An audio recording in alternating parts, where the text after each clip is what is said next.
talk again about the Administrative Tribunal draft regulations.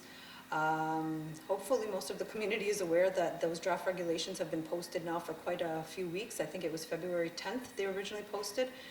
They will be posted until March 13th.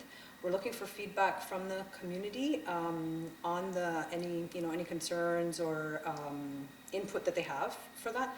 And once we receive all of that input after the March 13th date, we're going to compile a feedback report. So everything's going to be looked at, taken into consideration, and then answers will be provided in the form of a feedback report, and it'll be posted online for viewing by the community, and that will end the input process, which is the phase 2 of the regulations drafting under the CDMP. Since we started work on the draft regulations, we've had 66 meetings of the technical drafting committee. So a lot of time and effort has gone into these documents, rightfully so, because the Administrative Tribunal is really important form that we're creating.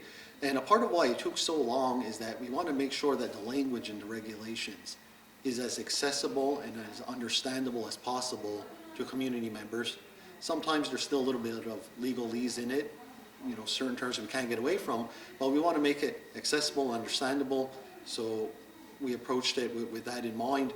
So it's important for community members to take a look at the regulations and let us know if we were successful in doing so. So the regulations for the Administrative Tribunal have taken quite a while. We've been working on it for over a year, probably close to 2, given the complexity, everything that has to be included in them. There's 4 that you'll see posted online. Those 4 drafts have gone through numerous reviews and reviews and reviews. And our end goal is to have the Administrative Tribunal set up by the end of the year. So the regulations should be enacted by summertime, I believe, if my calculations aren't too far off. And once the regulations are fully enacted, then it's a matter of implementing the actual pieces of the tribunal, staffing, training, etc. All of that implementation plan will be put into place. For the most part, the Administrative Tribunal reviews decisions of the administrative bodies of what they call the executive, which is the government. So if we take specific examples in the community, all of the boards and commissions that issue licenses, for example, anybody who would want to ask for a review, they don't agree that their license wasn't issued or there's conditions attached to it, they would then make an application to the Administrative Tribunal for that review process to happen.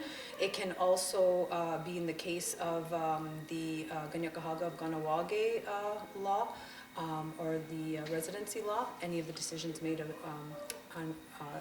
within those 2 laws could also be reviewed before the Administrative Tribunal. So the Administrative Tribunal can be thought of as a sort of administrative court. You'll have a decision maker who, similar to a judge, will make decisions on the requests that come before it. So it's similar to a court in that there's procedures, there's a decision maker, people need to present proof and evidence. But it's also different in that the process is meant to be more flexible, more efficient, and more user-friendly.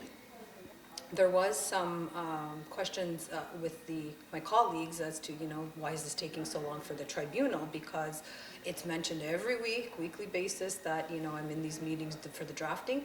And I think that when Kevin presented during a strategic discussion a week or 2 ago on those regulations, I think that my colleagues, the council table, saw just how much work was put into it and really got a good understanding of why it took so many meetings and why every week I'm meeting for that particular specific item. I'm frequently asked by community members where different things are at in terms of justice, tribunals, Ghana, court, and all of that.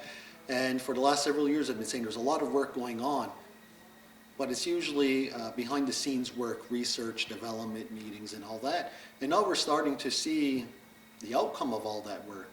We've seen it in November when we've enacted the first part of the Ganawage Justice Act with the file transfer protocol between the court and Skanozunda, and now we're seeing it with the Administrative Tribunal.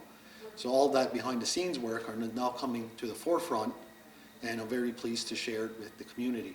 There's a lot of exciting things happening at Justice, as people will see.